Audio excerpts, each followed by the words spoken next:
My son Nathan stood at the center of his recording studio launch party, raised a glass toward the crowd, and told 50 strangers that everything he had built came from his own vision, his own sacrifice, and his own belief in himself. He never once looked at me. I was standing near the back wall holding a cup of sparkling water I hadn't touched, wearing the blue dress I bought for the occasion 2 weeks earlier, thinking my son might finally introduce me as someone who mattered. Instead, he introduced me to nobody. I introduced myself to the coat rack and drove home alone before the speeches finished. I stopped writing checks the next morning. My husband Franklin used to say that Nashville had a way of making ordinary people believe they were one song away from extraordinary. He loved that about the city. I loved it too, for a long time. We moved here from Knoxville when Nathan was 9 years old, back when Franklin was still healthy and optimistic and full of plans that didn't frighten me, yet. He worked in commercial insurance for 30 years. Not glamorous work, not the kind of career that fills a room with admiring strangers.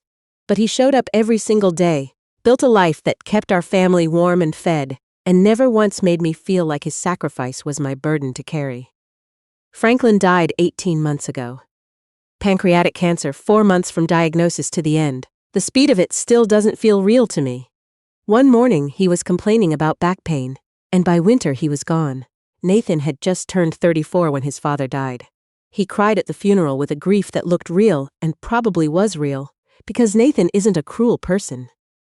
I want to be honest about that, because this story is easy to misread. He isn't cruel. He became something else instead, something I don't have a clean word for. Desperate, maybe. The kind of desperate that makes people lose their shape. Nathan had been chasing music professionally since his late 20s. He played guitar beautifully, had a voice that could quiet a room, and wrote songs that occasionally made me cry for reasons I couldn't fully explain.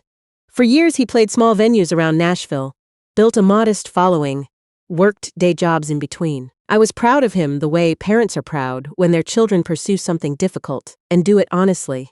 Then he met Corey Weston.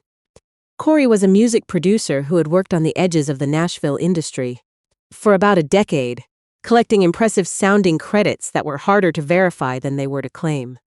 He had perfect teeth, wore expensive boots, and spoke about the music business the way certain men speak about everything, like the information is almost too valuable to share. But he's making an exception for you, specifically. The first time Nathan brought him to dinner, Corey shook my hand and said, "You raised a genuinely talented son, Mrs. Harmon." He called me Mrs. Harmon.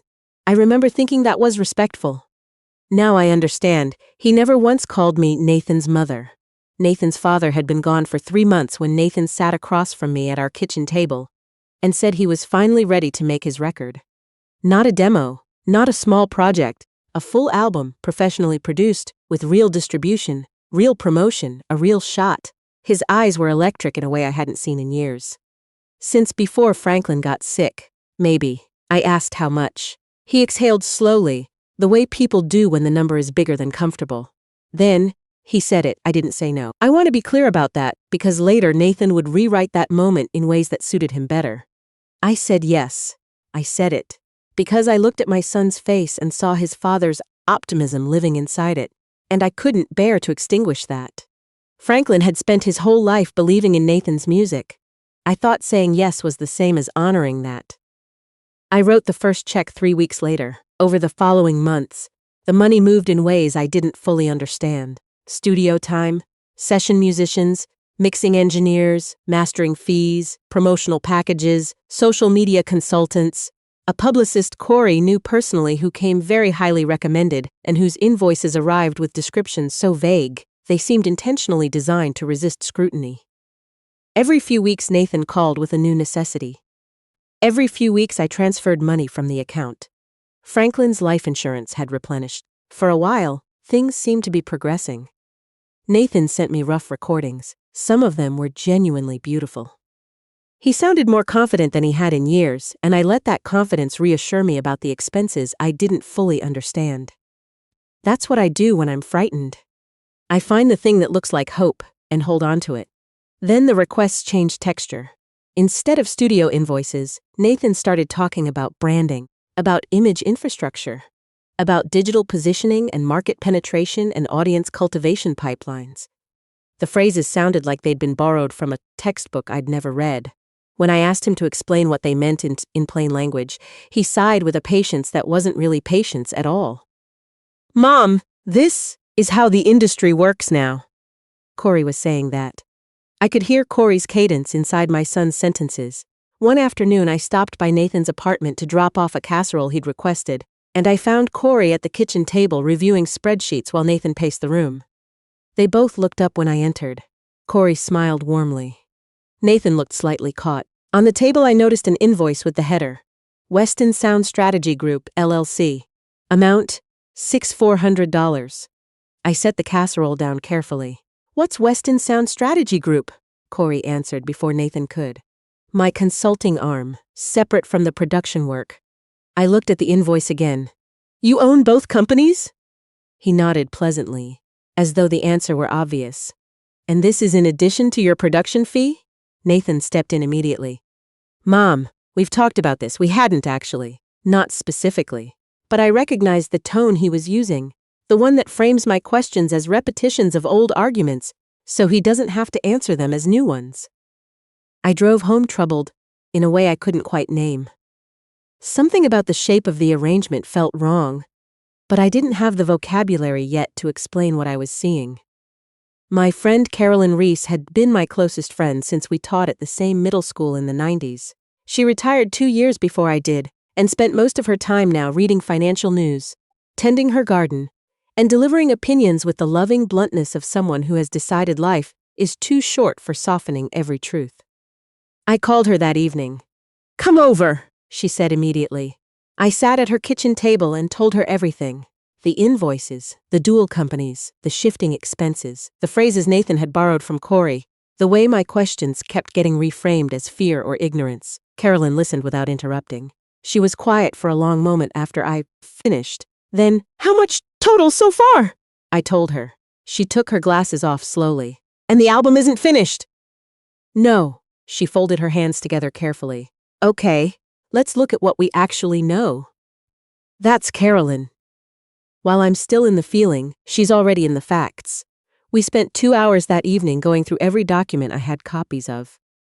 Carolyn found things I'd missed because I hadn't known to look for them.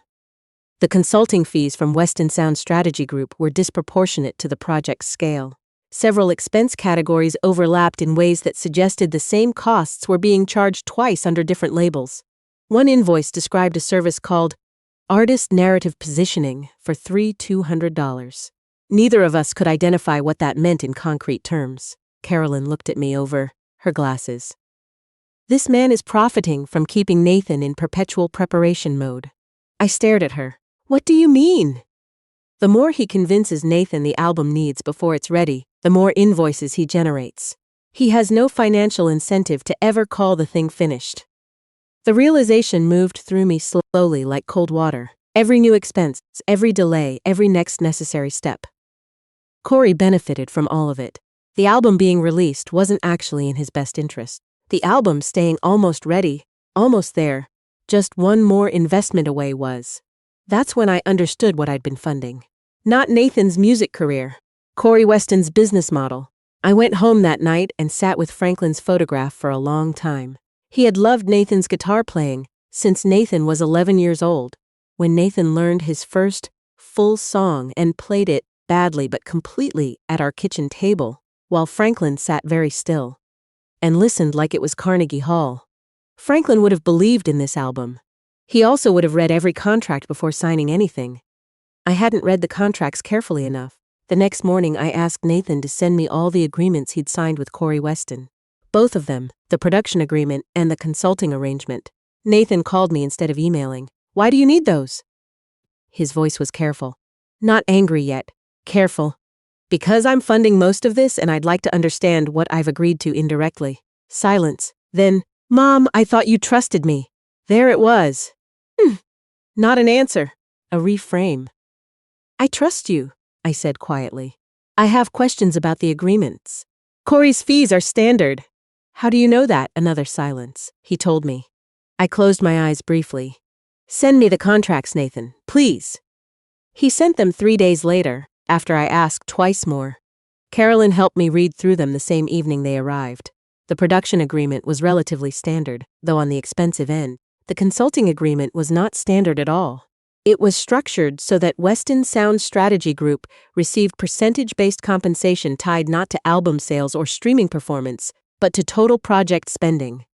The more Nathan spent preparing to release music, the higher Corey's consulting earnings. Carolyn set the document down and looked at me steadily. "He's not a producer," she said. "He's a salesman selling Nathan the idea of being a musician." I didn't sleep that night. The album launch party was Corey's idea, of course. Nathan presented it to me as a necessary industry event, an opportunity to generate press attention and attract label interest before the actual release. The venue cost money. The catering cost money. The photography and the social media coverage and the industry guest list curation. All of it cost money that came through my account in increments small enough to seem manageable and large enough to hurt. I went because Nathan invited me. I bought the blue dress because I wanted to look like someone worth being proud of. I stood near the back wall for 2 hours, watching my son work the room with Corey, moving beside him like a very well-dressed shadow. Nathan glowed in that environment. He was charming, magnetic, genuinely comfortable in front of people. Those things are real gifts, and they are genuinely his. Corey hadn't manufactured Nathan's talent. He had simply figured out how to monetize Nathan's need to have that talent validated. At one point, a woman in a tailored jacket asked Nathan who had believed in him first. He paused for half a second, then said, "Corey's always been the one who really saw what this could be." I was standing close enough to hear it clearly. I set my water glass down on a nearby table and looked at my son. Really looked at him. Across the room full of strangers eating food I'd helped pay for beneath laid lashing that probably came out of some invoice labeled Event Atmosphere Consulting. And I felt something shift inside me that wasn't anger, and wasn't grief, and wasn't quite either. It was clarity, the specific clarity that arrives when you finally stop arranging evidence into a more comfortable shape. I said goodbye to nobody. I found my coat. I left. The drive home took 11 minutes. I spent most of it breathing carefully and not crying, which I'm moderately proud of. I sat in my driveway for a while after I parked. The night was quiet. Nashville in October has a specific quality to its evenings. Still warm enough to leave the windows cracked, cool enough to feel like something is ending. Franklin would have noticed what was happening long before I did. He was better at reading people, better at separating what someone said from what they meant. I used to tease him about being suspicious. I wish I'd paid closer attention. The next morning, I opened my laptop and canceled every automatic transfer connected to Nathan's music project. Then I sat at my kitchen table for a long time, without moving. Outside sunlight came through the kitchen curtains the way it always has, hitting the corner of the counter where Franklin used to stand drinking his first cup of coffee, looking out at the backyard like it was something worth studying. I wrote Nathan an email. I rewrote it 4 times. The version I sent said this: "I love you. I am no longer in a position to continue funding the project as structured. I have significant concerns about the consulting arrangement with Corey Weston, and I would like to discuss them with you directly. This is not about your talent. It has never been about your talent." His response came in 40 minutes. Not an email, a phone call. "You're doing this now?" His voice was tight in a way I hadn't heard since he was a teenager. "The week after the launch?" "I've been trying to discuss this for 2 months. You've been finding reasons to interfere for 2 months. Interfere." The word landed strangely because I had written checks for this project, not notes on the margins. I hadn't interfered. I had funded. "Nathan, I need you to look at the consulting contract again. The compensation structure." Corey explained all of that. Corey is the one who benefits from that structure. Silence. "You don't understand how this industry works," he said. His voice had taken on a quality I recognized from the previous months. Borrowed confidence, Corey's cadence, wearing Nathan's voice. "Artists who cheap out on professional support end up releasing music nobody hears. I'm not asking you to cheap out. I'm asking you to read the contract you signed." Another silence. Then, quieter and more cutting. "Dad would have supported me." The words hit before I could prepare for them. Not because they were true, but because they used Franklin's absence as a weapon, and dead husbands can't speak in their own defense. I kept my voice steady with some effort. Your father would have read every document twice before signing anything. And he would have had a lot of questions about Corey Weston. Nathan hung up. He didn't call back that day, or the next. Carolyn came over the following afternoon with soup she'd made, and a folder she'd been quietly building for the past week. She sat across from me at the kitchen table and opened it with the careful energy of someone who has organized her concern into something useful. I did some digging, she said. Weston Sound Strategy Group LLC had been registered in Tennessee for less than 3 years. Corey's credits in the industry were legitimate but modest, not fraudulent, just ordinary. There were 2 online complaints from other independent musicians about unexpected fees and slow project timelines. Nothing prosecutable, enough to confirm a pattern. He finds people who need someone to believe in them, Carolyn said. People who are grieving, or young, or both. I stared at the folder. Nathan was all 3. He's not necessarily breaking the law, she continued carefully. But he's designed a business that extracts money from people who are too emotionally invested to read the fine print. That sentence settled into me in layers. Because it didn't only describe what Corey had done to Nathan. It described what I had allowed by writing checks without asking enough questions, by choosing comfort over clarity, by believing that generosity could substitute for scrutiny. The following week, Nathan called again. He sounded different, still defensive, but underneath the defensiveness something else, a crack. Corey said you might try to pull out, he said. He said older family members sometimes panic when they see real investment numbers. I recognized the language immediately. It was almost word for word what he must have been told. Not Nathan speaking, Corey speaking through Nathan. I'm not panicking, I said. I'm asking for accountability. That's... He stopped himself. Then, more quietly. He said this would happen. What does that mean? He said people who come from a generation that doesn't understand the digital music landscape tend to undermine artists who are finally breaking through. I was quiet for a moment.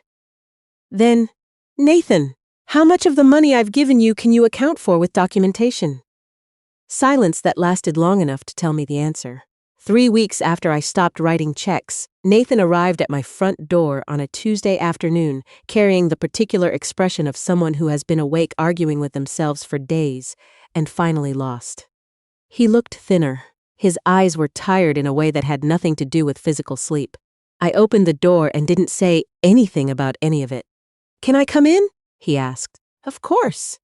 We sat in the living room while afternoon light moved across the carpet. Nathan stared at the coffee table for a while. I waited. With some people you have to let silence become uncomfortable enough that they fill it honestly. I think Corey's been lying to me, he said finally. Not I know. I think. He was still protecting himself a little from the full weight of it. I understood that. What did you find? I asked. He pulled out his phone and showed me a conversation he'd found. Corey's text exchange with someone Nathan described as a potential investor who had been mentioned repeatedly over the previous months as nearly confirmed, almost committed, on the verge of signing. The conversation made clear the investor had declined 4 months earlier. Corey had simply stopped mentioning it. He kept saying the deal was progressing, Nathan said. His voice was flat with a specific kind of hurt, the kind that arrives when you realize someone read you accurately and used what they found. I know, I said quietly. He looked up. You knew? I suspected. I didn't have proof. Nathan set his phone face down on the cushion beside him. He told me you were the reason things were taking so long, that your interference was making investors nervous. I stared at him. I was writing checks. I know. He rubbed both hands over his face. I know that now. We sat together in silence for a while. Outside, a car passed slowly down the street. Someone's dog barked twice and went quiet. I said Dad would have supported me, Nathan said. He wasn't looking at me. That was a terrible thing to say. Yes! Yes! I'm sorry. I looked at my son, really looked at him, the way I'd been avoiding since the launch party, and tried to locate the child who used to play guitar badly and completely at our kitchen table while his father listened like it was sacred. He was still in there. He'd just gotten buried under a year of someone else's narrative about who he was and what he needed and how much it would cost. What do you want to do? I asked. He was quiet for a moment. Then, I want to finish the album. Without Corey. What does that look like practically? I don't know yet. He looked exhausted and honest and more like himself than he had in months. I think I've been so afraid of the music not being enough that I stopped trusting myself to know if it was any good. That was the realest thing he'd said to me in a year. I reached over and squeezed his hand once. He let me. We talked for 2 more hours that afternoon. Nathan walked me through the finances as best he understood them, and the picture was worse than I'd fully realized. Money that should have covered mastering and distribution had been redirected toward Corey's consulting invoices. The publicist Corey had recommended was real, but had accomplished almost nothing, and had her own referral arrangement with Weston Sound that Nathan hadn't known about when he signed the agreement. The confirmed tour booking Corey had mentioned in February turned out to be a conversation, not a contract. By the time Nathan left, it was dark outside. I stood on the front porch and watched his taillights disappear around the corner. Then I went inside and called Carolyn. "He's ready to hear the truth," I told her. She exhaled slowly. "Good. Let's figure out what comes next." What came next was a meeting with an attorney named Patricia Holloway, who specialized in entertainment contract disputes and who reviewed everything Carolyn and I had compiled with the unhurried precision of someone who had seen this particular pattern enough times to find it tedious. She confirmed what we'd suspected. Corey's arrangements existed in a legal gray area. Exploitative in design, not necessarily actionable. The foreground option was contract termination, which Nathan could pursue based on several clauses that Corey hadn't adhered to. The conversation about potential fraud would depend on documentation we were still gathering. Nathan sat beside me in Patricia Holloway's office and listened with the attentiveness of someone who has recently learned that not paying attention is expensive. At one point, Patricia asked him directly if he'd understood the consulting compensation structure when he signed. He was quiet for a moment. Then, "I understood what Corey told me it meant. I didn't read it carefully myself." Patricia nodded without judgment. "That's common, and it's correctable." After the meeting, Nathan and I walked to a coffee shop 2 blocks from her office. We ordered at the counter and sat by the window while rain moved across the Nashville skyline in slow gray sheets. "I owe you so much money," he said. "We'll figure that out. I'm serious, Mom. I know you are." He turned his coffee cup slowly on the table. I was so determined to prove that Dad's death hadn't stopped everything, that life could still go somewhere. I looked at him carefully. "I know. I was doing the same thing." He met my eyes. "You were?" Every check I wrote was partly that, keeping something of his alive. Nathan looked out the window for a long time. When he spoke again, his voice was quieter. "He would have been so embarrassed by how I talked to you. He would have been many things," I said honestly. "He also would have gotten past it. That's what your father was good at. Getting past things without forgetting them." The rain outside thickened and thinned. A couple ran past the window sharing an umbrella, laughing at something. "Can I show you something?" Nathan asked. He pulled out his phone and played me a recording, rough, clearly made on a phone in a small room. Just Nathan's voice and one guitar. No production, no ambient engineering, no Corey Weston anywhere in the sound. It was the most genuinely beautiful thing he'd recorded in the past year. I knew that immediately. "When did you make this?" I asked. "Last week, 3 a.m, couldn't sleep." I looked at my son across a coffee shop table in the rain. "That's the album," he blinked. "It's not produced. I know what it is. That's the album." Something moved across his face. Not quite a smile. Something more complicated and more real than a smile. We didn't resolve everything that afternoon. Trust doesn't reassemble itself over coffee in the rain, and I didn't pretend that it did. The money we'd lost to Corey's arrangements wouldn't come back easily. Nathan's relationship with the music industry had been shaken in ways that would take time to settle. And between us, between mother and son, there were things said at the launch party, and on the phone, afterward that left marks you can acknowledge without pretending they're already healed. But something had been recovered. Not everything. Enough. Carolyn came over for dinner that Friday, and I told her how the coffee shop conversation had gone. She listened with her customary undivided attention, nodding occasionally, eating the roast chicken I'd made without commenting on it, which meant it was good. "He played you the recording," she said, when I finished. "Yes." She smiled, not a large smile. Carolyn's smiles are precise, That matters. I know. She refilled her water glass and looked at me across the table with the frankness of someone who has been my friend long enough to skip the comfortable version of hard things. You wrote an enormous amount of money, trying to keep Franklin's hope alive. I didn't answer immediately. I know that too, I said finally. I'm not criticizing. I know you're not. She set her glass down carefully. He's still here, Vivian. Franklin. Not in the album. In Nathan. The voice that made that 3 a.m. recording. I thought about that for the rest of the evening. After Carolyn left, I sat in the living room for a while with the lights low and the television off, something I rarely do. Franklin's reading chair was still in the corner near the bookshelf where he'd always kept it. I hadn't moved it, for the same reason I hadn't moved his coffee mug for the first year. Some absence needs a placeholder. But sitting there in the quiet, I didn't feel his absence. I felt his presence differently than I usually do.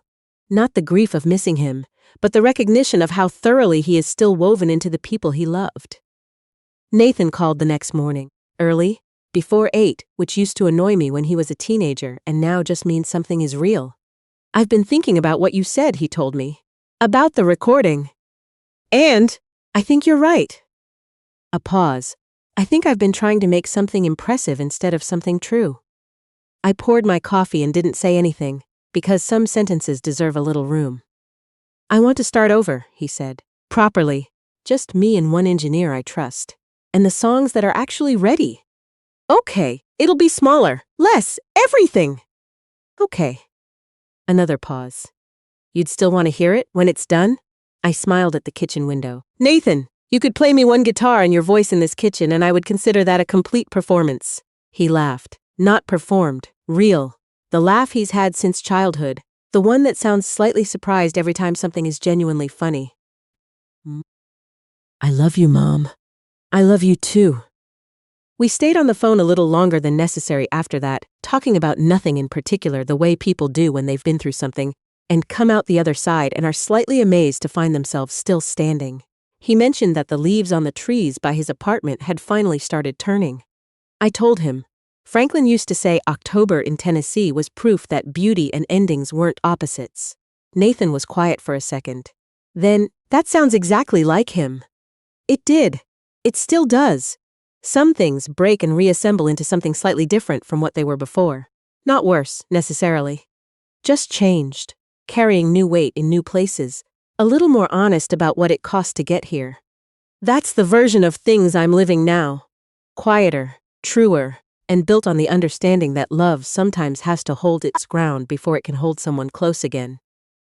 I'm learning, at 63, that protecting yourself is not the opposite of loving someone. Sometimes it's the most loving thing you have left to offer.